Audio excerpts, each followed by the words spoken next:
Greetings, it's an honor to be with you today. And today, this one is entitled simply For My Good. And I'm reading from the book of Romans 8 and 28. And we know it well, and we know that all things work together for good to them that love God, to them that are the called according to his purpose. His wonderful word is blessed already.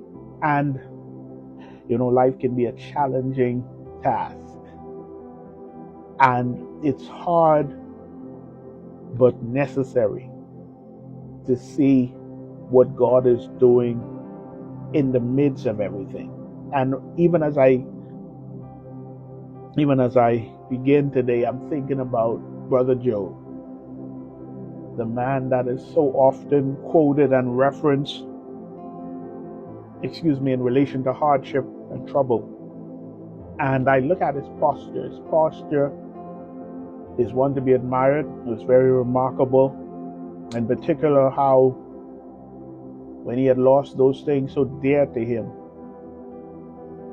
his posture of worship, getting down in the dust and saying, basically, blessed be the name of the Lord. The Lord give it, and the Lord take it away. Blessed be the name of the Lord. It's as if he understood, without saying to us directly, that all of this is working for my good, because he understood who he belonged to.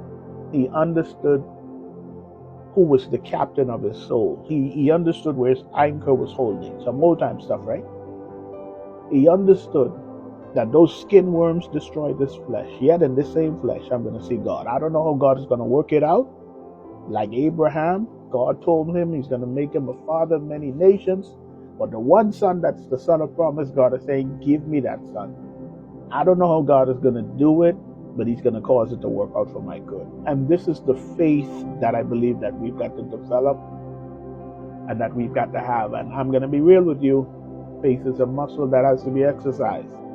So we may look at these heroes of faith and say, wow, I want faith like that. And the truth is that faith had to be developed.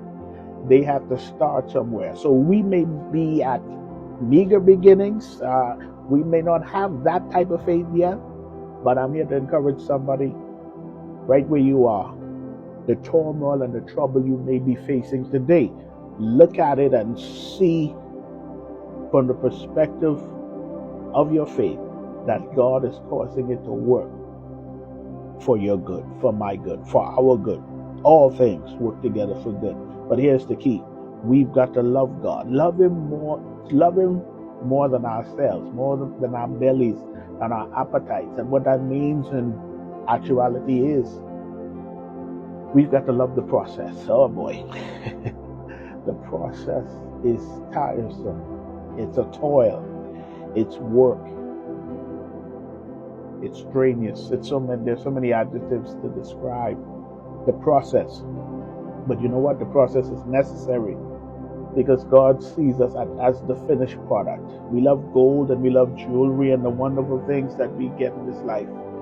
But all of those things go through a process of refining, creation, sculpting, so that they can become that thing that you enjoy today. And we are God's workmanship. He is doing a work on us.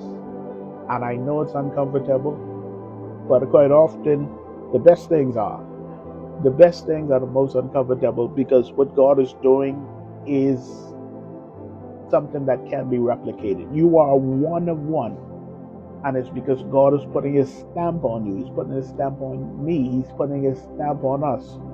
But we must love the process, because why? If we love the process, we love God. It's that simple. Because he has a purpose. He has a plan.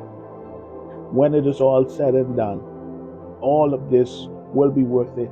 And I believe when the songwriter says that, it's saying that because when we see what all of this was about, then we say, okay, God, I see what you were doing in the hard times, in the uncomfortable times. You were causing it all to work out for my good.